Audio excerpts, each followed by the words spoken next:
Right. And then make host. No. Mhm. Okay, I think it's working. I think it's still recording here. I'm not all that great at Zoom. Anyways, David, thank you. I'm gonna mute. Well, I'm gonna ask you all to mute your microphones, except for David and I right now, just so we don't have a lot of background noise and everything. I think all of you know who David Barton is from Wallbuilders. I knew about you, David, but I'm a Glenn Beck fan, and that's where I really learned about you, was from Glenn. And so it's great to have you and to have you with us. And I just want to open with a quick word of prayer. Dear Lord, we come before you right now. We thank you for your love. We thank you for your death on the cross for our sins. And we are concerned about the state of our nation, and most specifically for most of us in here, the state of New York. And so we ask that you bless this time and may it bring you glory. In Jesus' name, amen. So David, what I'm going to do is I'm going to ask you one question, which I already told you I was going to ask you. And then I like to open it up to whoever wants to ask a question of you.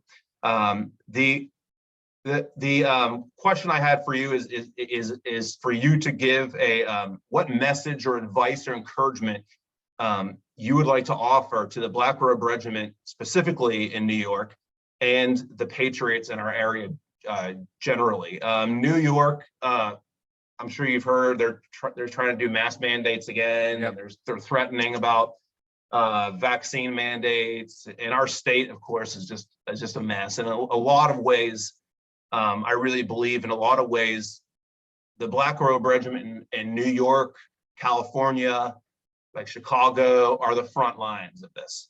And we are where the battle's hottest. I mean, that's just my personal feeling. Some of these extremely blue states like this, and I know a lot of the people in our area are getting discouraged. They're tired.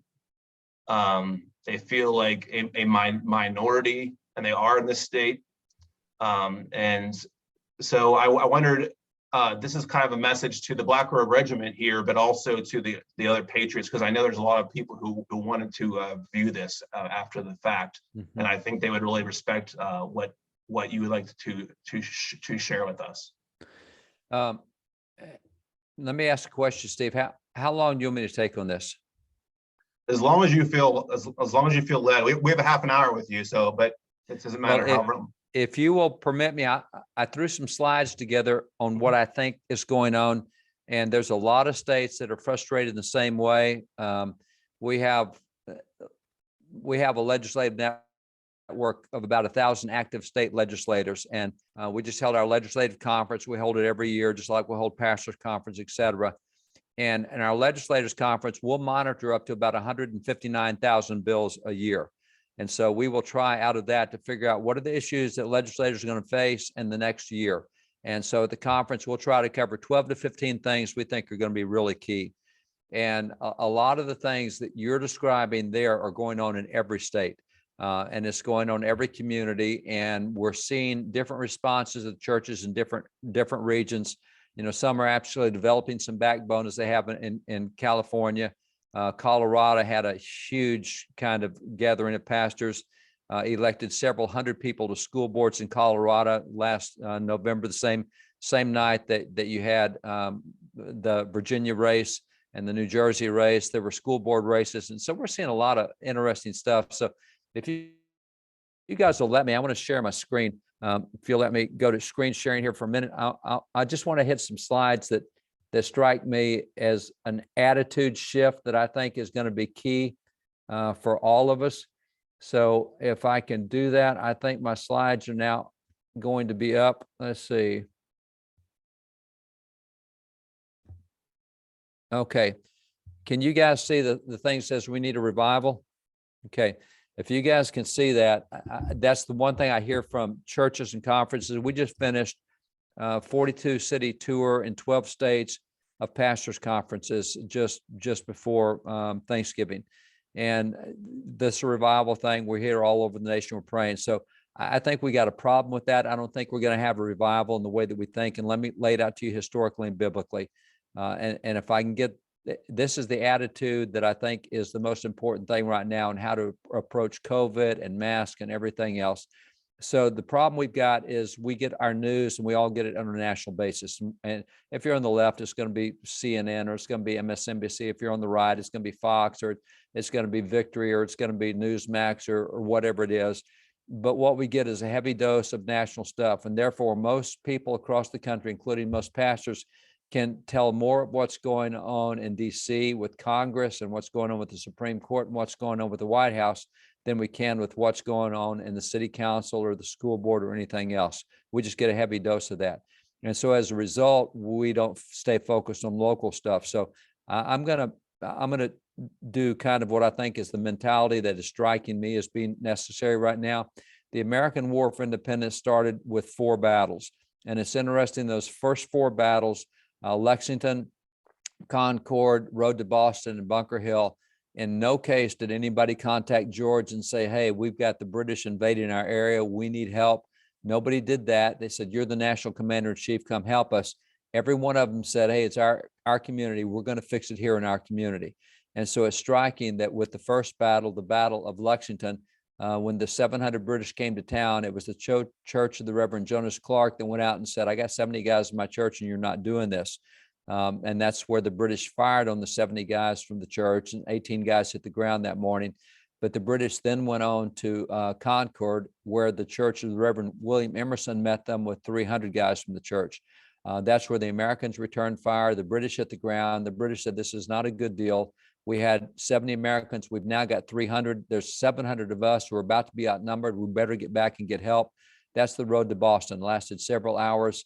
It was a running battle for 19 miles. And along the road, the British were right. The Americans showed up. There were 4,500 Americans that showed up to line the road to fight the British as they went back, 700 of them to Boston.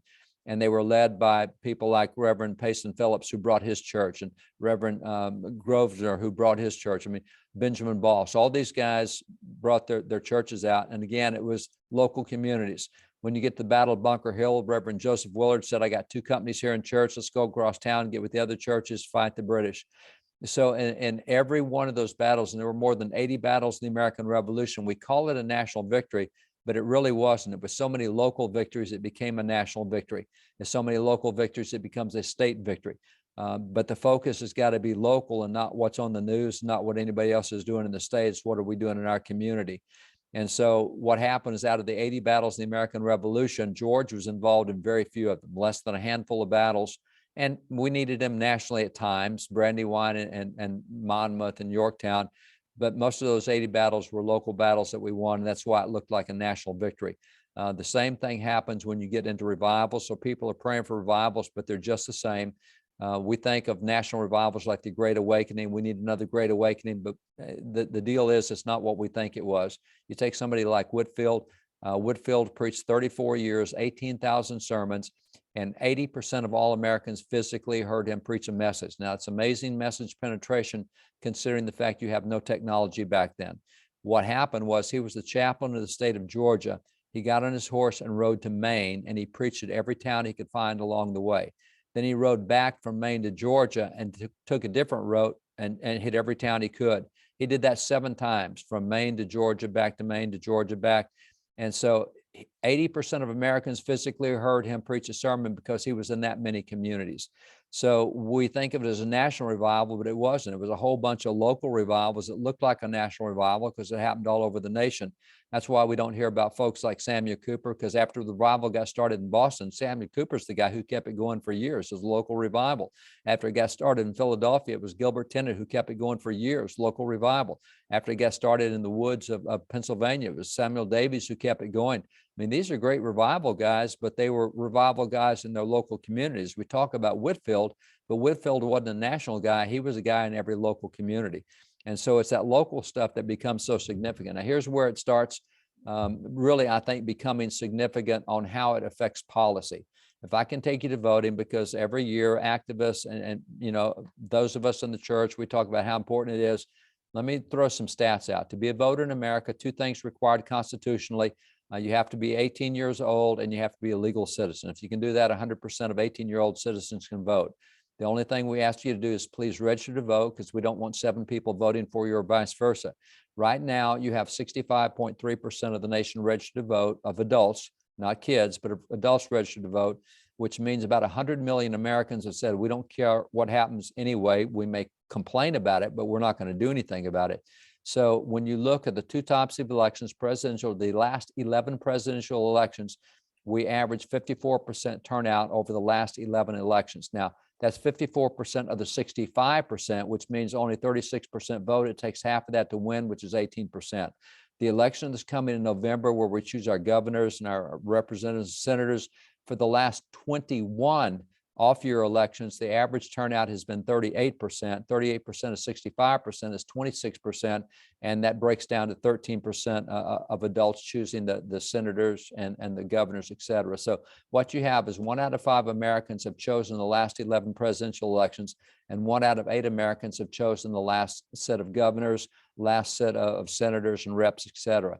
But when you get to the local level, the average turnout is 6%, which is 6% of 65%, which is 4%, which means 2% win. If I take you to a big city like Los Angeles, it's the 2nd largest city in the nation. It's larger than 23 individual states. The mayor of Los Angeles, so hostile to faith, so hostile to churches, they're not essential, so bad on punishing crime. He brags that he was elected by 2.9% of the vote, and he was. This is a local election. This is where it's easy to turn around, and we don't focus on these. Same thing happens when you look at Houston, 5th largest city in the nation, larger than 20 states. The mayor there was elected, Anise Parker, elected to 4.9%. 4.9% of 65% puts it at 3.3%. When she's elected mayor, she's the first lesbian mayor elected in Houston. She passed what was called HERO. 200 cities have now passed these. They're called equal rights ordinances. And it said, hey, if you say marriage between a man and a woman, that's a crime and you're going to be punished for it. And so that's what she came up with. And people said, that's not why we elected you. And so we got 4,500 churches involved in Houston. And in Houston, we got them involved to get this on the ballot. They got it on the ballot. And what happened was the day before election, the Houston Chronicle, Houston Post, I forget which, ran the polling and said, well, polling says that she's going to win by a landslide. This policy is going to remain in place. The Christians are going to get crushed on this. And it turned out the next day we crushed them. We had a 14% turnout and we won 61-39. Now, I will point out 14% turnout is pathetic, but that's 5 times higher than what it had been at 3.3%. So again, it didn't take much to change it. I'll give you another local city, Fort Worth, Texas. They're the ones that 6 years ago out of the school district said, we don't think gender is an issue. So we're going to let the kids in school choose their own gender for bathrooms, choose their gender for locker rooms, choose their gender for shower rooms. It'll be open. You just choose what you want. That came out of Fort Worth, Texas. And that's disturbing to me because this is right beside where we live. And President Obama's Secretary of Education, Arne Duncan, picked this up and said, that's a great policy. Let's make it federal. So he said, every school that gets federal funds, you can't do gender stuff anymore. And this is where it started 6 years ago. So that became the national policy. And Fort Worth is known as Cowtown, USA. And I will point out, as a Texas cowboy, which I am, with the ranch and everything that goes with it, we don't have any trouble identifying the gender of any of those critters in that picture. Anybody can stand behind them and tell what's a bull, what's a cow, and what's a steer. It's easy. But out of Cowtown, USA came this genderless idea, and we've never seen a bull become a cow or a cow become a bull. You guys all know that. No surprise there. But I looked at what happened here in the city. There's 800,000 voters in the city. And the president of the school board who started this, who began this national chain effect, was elected with less than 1,200 votes. It's 1,182 votes he was elected with. So I looked around and I found instantly a church in his district that had more than 3,000 Bible-believing adults in that evangelical church. That one church could have kept him from being on the school board, which would have saved the whole nation from 6 years of gender stuff that we've had. So it came to a local race the same way. Bentonville, Arkansas is the home of Walmart. There's 40,000 people there. A Christian lady said, hey, I'm not going to put up with this. I'm running for school board. She ran for school board. She got elected with a total of 35 votes cast in the election out of 40,000 people in town. The same thing happened in Riceville, Iowa. pig farmer in Riceville said, hey, you're not doing this in my school district. So he put his name on the ballot. He ran for school board. Turned out he got busy on the farm that day, did not go vote. And it's not that he lost by one vote. What happened is nobody voted in the entire school board election at all. Not a single person. Had he voted for himself, he would be on the school board. And so what happens is we see the national news, we think about what Biden's doing, what Pelosi's doing, what governor's doing, what everything else, and all this other stuff's been getting biased. So local focus is what I think is really key. And the reason I'll close with this, Benjamin Rush, signer of the Declaration, John Adams called him one of the three most notable founders. He said George Washington, Ben Franklin, Benjamin Rush. I'm sitting here surrounded with 160,000 original items. We have so many of his handwritten documents. He's an evangelical Christian who started the first Bible Society, started the Sunday School movement, started the first Abolition Society. I mean, we've got his writings all around us. And he did a piece. He's called, by the way, the father of public schools under the Constitution. And in 1790, he did a piece that called him to be called the father of public schools. And it was this piece here. He said, we used to be 13 nations, but now we're one nation with 13 states. If we're going to survive as a nation, what do we have to do to survive as a nation in our schools? So what are we going to have to teach? And so he said the purpose of public education number one is to teach students to love and serve God. He said the purpose of public education number two is to teach students to love and serve their country. And the purpose of public education number three is to teach students to love and serve their family. Now, I think most Christians today would disagree with that and say, no, it should be God and family and country. Family is more important than country. And he said, no, country is more important than family, but country above family, because he pointed out if you ever lose control of your country, they'll become the great enemy to the family. And that's exactly what we're fighting now. Most of the things that hurt our family have come through policies by people that were elected because we didn't put country above family. So that's why when you see schools now, they become the cesspools of so many things going on. That's why you see what's happening with school boards being the focus. And I'm going to close with what happened from just a few weeks ago with local elections. What happened was we went in Colorado and we got involved in hundreds of school board races, 138 candidates there in 18 different districts. And we ended up winning 55% because all we did was go to the local churches and say, these are the people running in your backyard. You probably don't know them. You don't know who they are. You don't know what they believe. Here's 5 things that we have found out about every one of them. And so without spending any money at all, we won more than half the races just because we showed up with local churches. There was also the 1776 PAC. They got involved with 58 school board races. They won 44 of them. That's a 76%. They did invest money in some of those races, but nonetheless, that 76% win. If you go even to what happened with headlines, you see this candidates opposing critical race theory, COVID-19 mandates win the Minnesota school board races. Minnesota is a super blue state, but we got people involved at the local level. I love this one. 19-year-old who saw his senior year disrupted by COVID shutdowns unseats the incumbent in a school board race. This is in New Jersey. A 19-year-old ran against a school board guy who shut the school down, and he beat the guy by 17 points. And I guess it's nice to finally have an adult on the school board having a 19-year-old there. This is a slate of conservative candidates declare victory in hotly contested Denver suburbs. That's super blue. 3 or 4 challenges win school boards on Wichita. Wichita, that's the most liberal city in Kansas, or one of the 2 most liberal in Kansas. Conservatives took it there. Treasure Valley, this is the Boise area in Idaho. That's the most liberal city by far in Idaho. Conservatives win big in school board elections.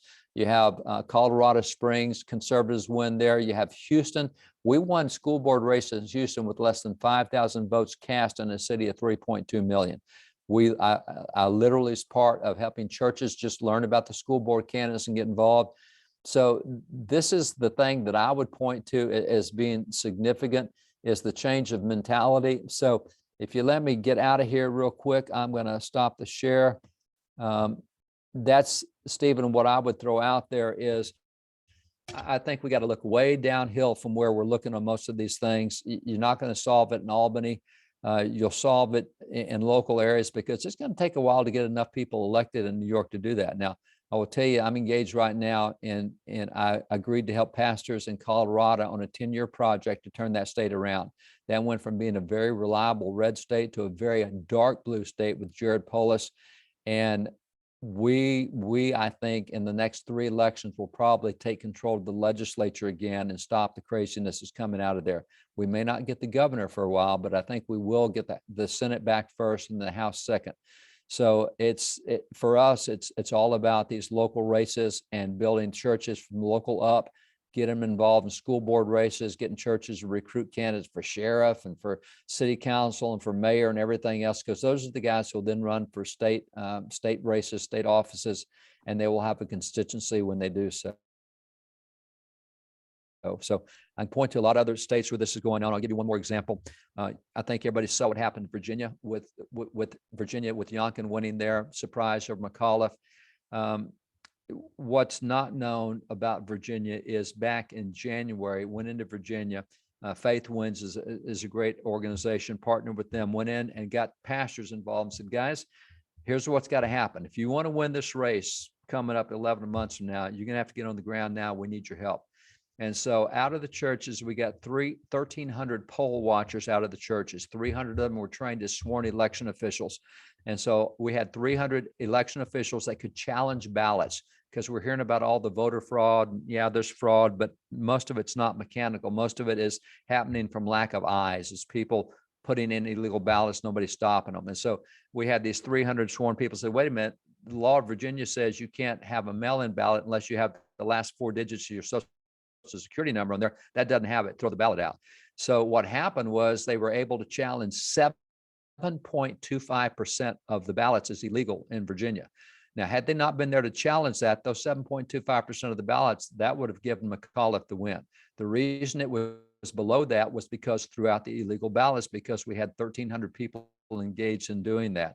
Also went to the rural pastors and said, pastors, Northern Virginia, that's solid blue. That's Washington, D.C. They're crazy up there. You guys are going to have to overperform in the rural areas. And as it turns out, the rural areas turned out a voter turnout 12 points higher than a presidential year. So they blew the top off of a presidential year.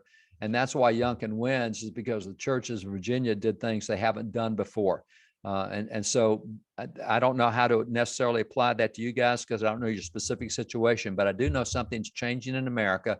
I'm seeing things happen at levels like that in Virginia, levels in Colorado, others that we have not seen in 20 years.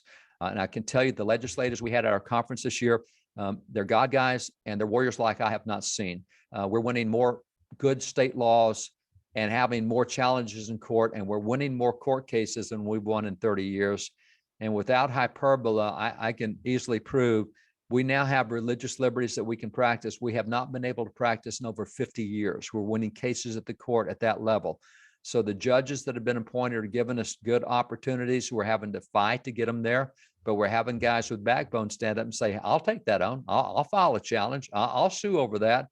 And we're winning cases. So that's a lot longer probably than what you wanted, Stephen, but that's what's running around in my mind right now, just seeing the church across the nation, what's starting to happen. Maybe that applies to what's happening with you guys in New York as well. Well, thank you. That gives hope. It's good to see that there's progress and to hear that. I think we hear of some of the victories, but maybe we hear also of the negatives. And yeah, so it's good to hear that and to be encouraged. Do you have time to take, and it's almost 7:30. Can you take like 1 or 2 questions? Brother, I'm here with you. You just go as long as you want to. I'm good. So don't worry about it. I'm here. Okay, thank you. We appreciate that. I just want to open up. If any of you want to ask David any questions, go ahead and unmute. I have a question, Stephen. What's that, Bill? I have a question. Yeah. First of all, it's good to see you, David. It's been a while. Bill, good to see you again too, brother. Yeah, hallelujah. Yeah, I lived through the whole election in Virginia, and I've never seen more people jump into the political process over this CRT and transgenderism they're pushing in the schools, and parents just said enough is enough. A lot of people are jumping into the political stream that aren't really politically oriented, but what's been done is so off the reservation that it's pulling people in. It's actually, in some ways, I'd say it's at least a political revival, but it's also resulting in some spiritual awakening in people's lives, because they're seeing the association between the issues and Christianity is being a critical part of it. So I'm also seeing, when I speak around the country, I'm seeing pastors really step up. They're really beginning to awaken to the idea of the Black Robe Regiment, of asserting their role in civil government. And I'm so excited to hear what you're saying about local government, because we've had to turn our entire focus in that direction to say that we need companies of pastors in every political jurisdiction in the country who will stand up and fight. And it doesn't have to be the majority. It really does. I mean, 2 or 3 churches can change the political landscape in a region. So, I'm excited to hear what you're doing. One other thing I'll throw out, and this, I gave some positive news. Now I'm going to give some negative news. I think a whole lot of the new school board members we got on there are going to be ineffective.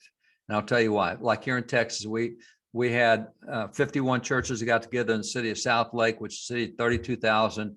And they said, we've had it with our schools. Our schools have been great. And our schools, Black and white students have equal academic scores. We're not one of those with a racial disparity. And now they're telling our kids, some of you are oppressed and didn't know it, and some of you are oppressors and didn't know it. And they're sowing this division in what was a really good school. And so they took every spot on the school board, they took every spot on the city council, and they got the mayor. So 51 churches, it was great. The Sunday before the Tuesday election, all 51 churches put up a slide saying, guys, I'm not telling you who to vote for, but these are people we know. We've recruited them, we've vetted them. These are good guys. If you want to vote for these, here's good names. And those guys won by 70-30 margins and just wiped it out. Problem is, in Texas, once you get on the school board, the state requires you to have 40 hours of legal training on school board functions. So what's going to happen is, in following state law, they're going to get indoctrinated with, here's what my role is on the school board. I'm supposed to say yes to the superintendent. I'm supposed to support the school. I'm supposed to be behind the teachers. And because they don't know the process and don't know that, no, that's not what you have to do. And the school board association, tells them all this legal stuff that's not really legal, or it's legal, but they don't have to follow that. They can do other things.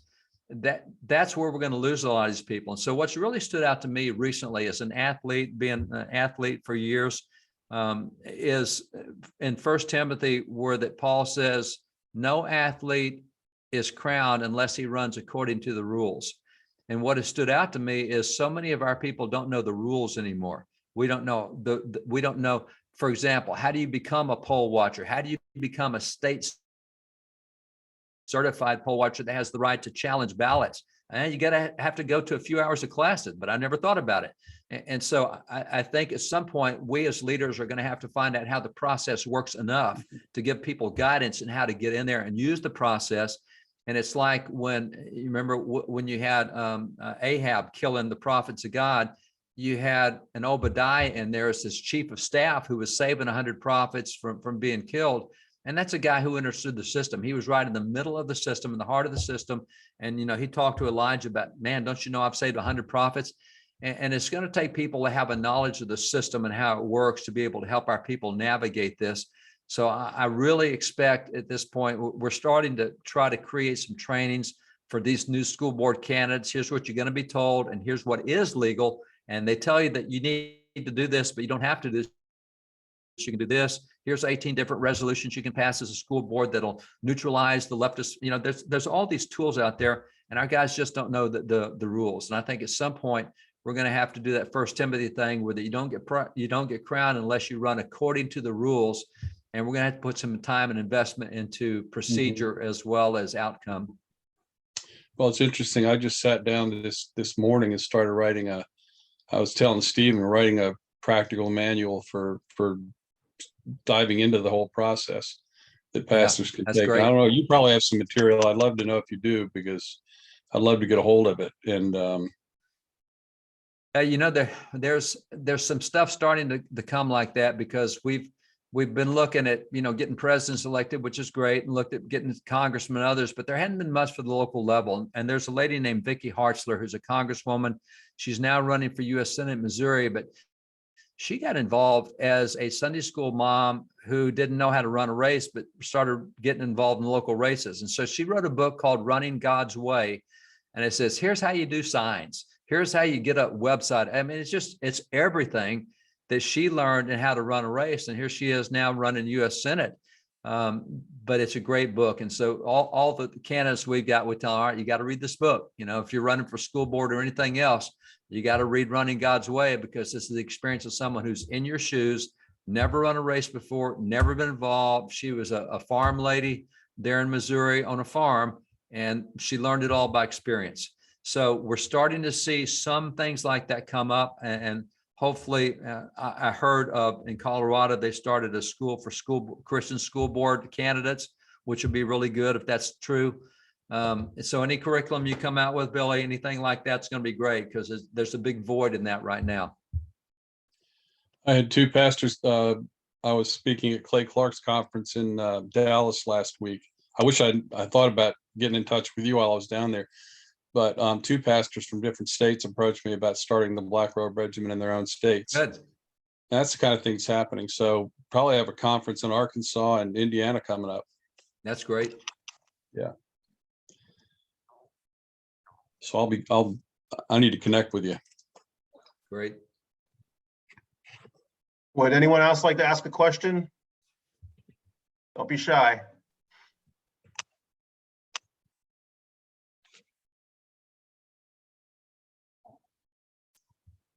Man, I'm getting off easy on this one. Nobody gonna take a shot at a Texan? At least rivalry. I don't mean to hog, but could I say one thing that struck me when David began to speak and talk about people getting discouraged and you know, they get involved and they start getting discouraged. One of the things I have learned is, in something like this, you have to persevere. You have to have perseverance, and you have to rely on God to give you the perseverance that you need, because you're going to have setbacks, you're going to have disappointments, most people are not going to jump on board with doing something as radical. It's people consider it radical when pastors start pushing the political envelope, and you have to steel yourself for that and be ready for it, because it is a war. And you know, God only needs a Gideon. He doesn't need all of us, all the pastors in the world, to jump on board. He just needs a few that are willing to believe him. I'll throw in one other thing that I have learned along the way, and I see it still going on right now. Having been on so many church staffs, so many states, ordained minister, all different positions, but also having been involved at the highest level of politics as well, I've had a motto that I keep on my wall, and it says, I don't need enemies, I've got friends. And it really is that the people who should be with you the most are the ones who often are the most vicious. And I've learned that local areas, the fights there are bigger than they are at the national level. They are meaner, they're uglier. So many people are minnows in a mud puddle, but they think they're sharks in the ocean, and they act that way.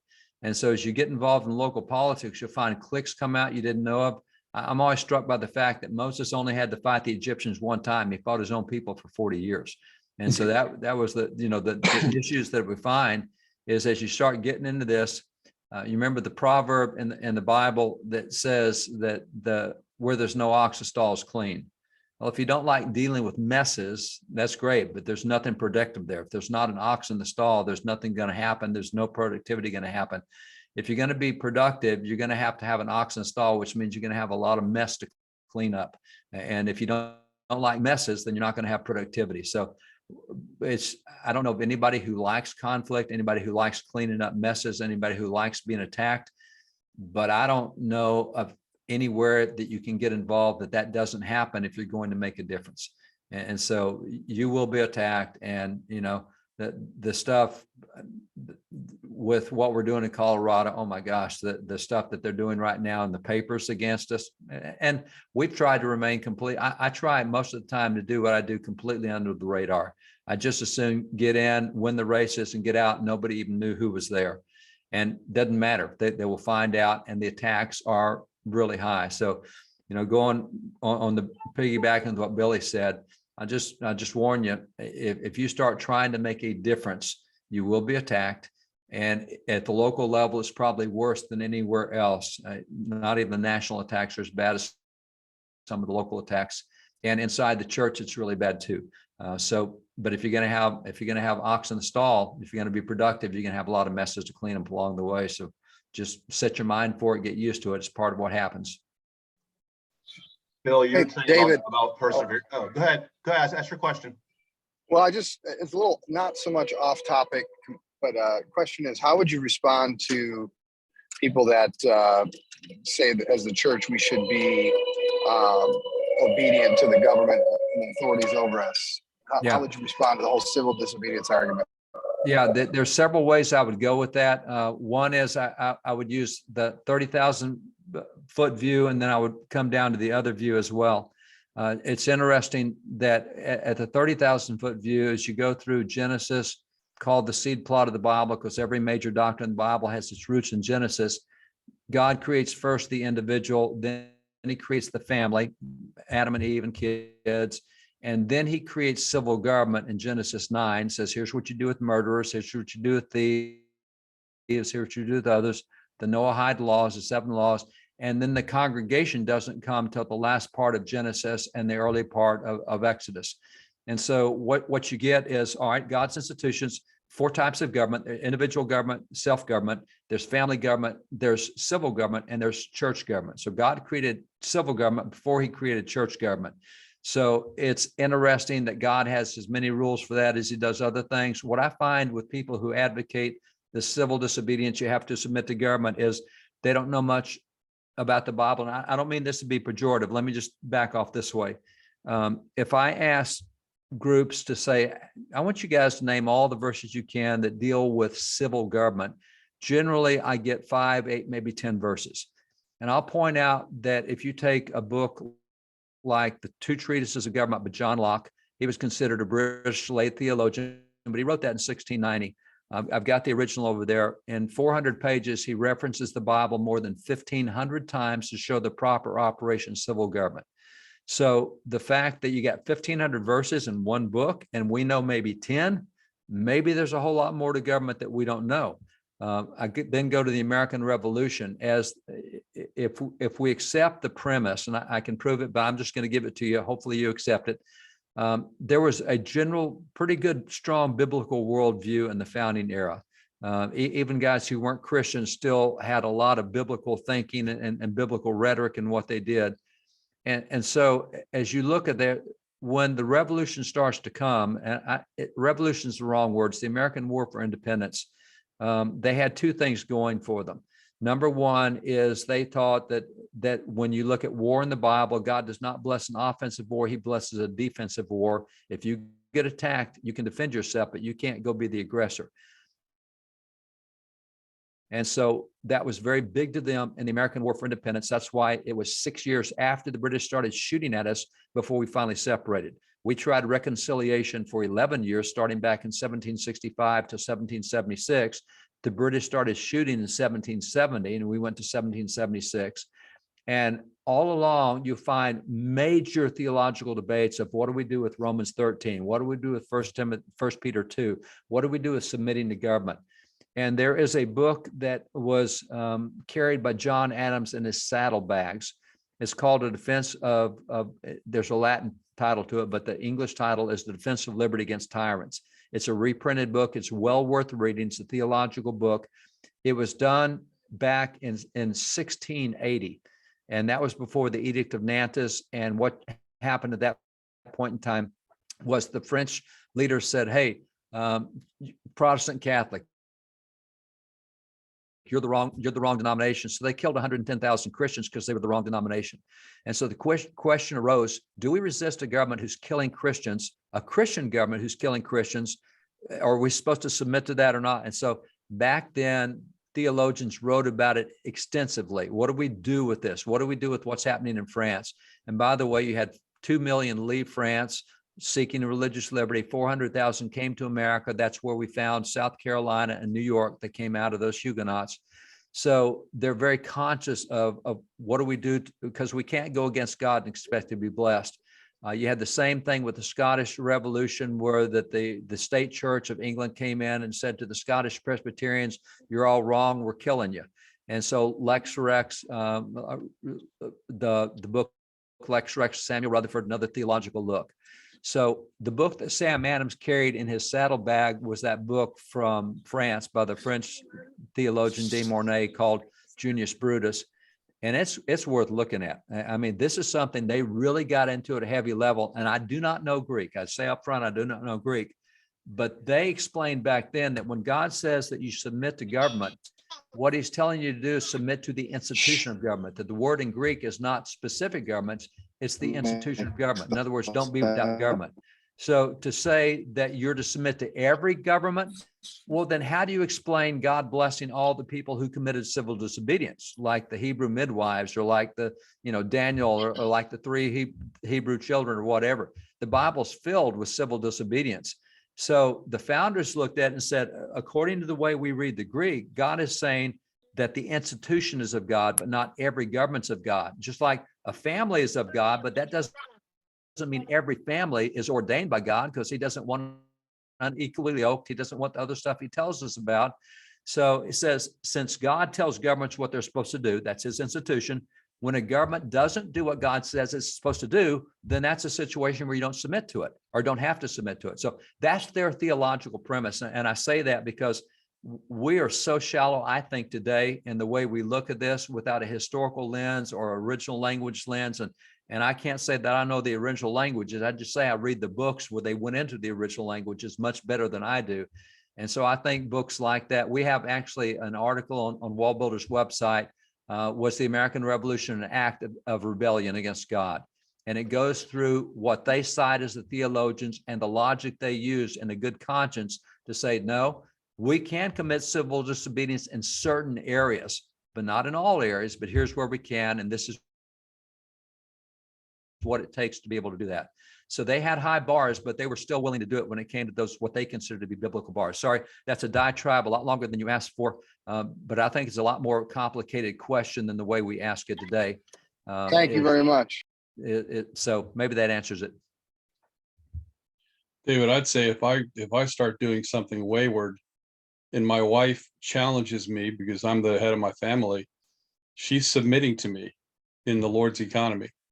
So when she says, no, you're wrong, we shouldn't do that, or we're not going to do what you're saying, she is being submitted to me. She's supporting my role as the head of the household, because she's challenging me when I'm beginning to do something wrong. Yeah. Yep.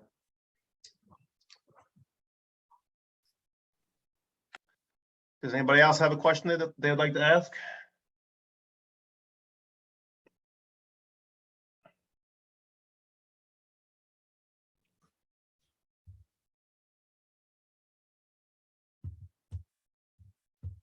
Going once, going twice. Well, thank you very much, David. Really appreciate you taking the time. For those of you who don't, I wrote to David just asking if he would do a short video for all of us up here, and he offered to come on and do an actual live Zoom with us. So thank you very much. That's very kind of you. And Steve, let me ask, you guys are in Western New York, is that what I understand? Yeah, we're the Black Earth Regiment of Western New York, but there's some guys on here from Central, from Rochester, Dave up there. We have some from, so most of us are like Western-y New York. Got it. Yeah. That's great.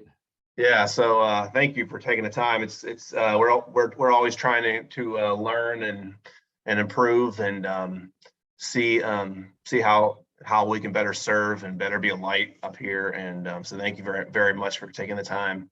Man, my pleasure. Thank you guys. Thanks for being interested in stuff and for asking questions and being engaged. God bless you. Yeah. Okay. Thank you, everybody, and have a good night. Good night, guys.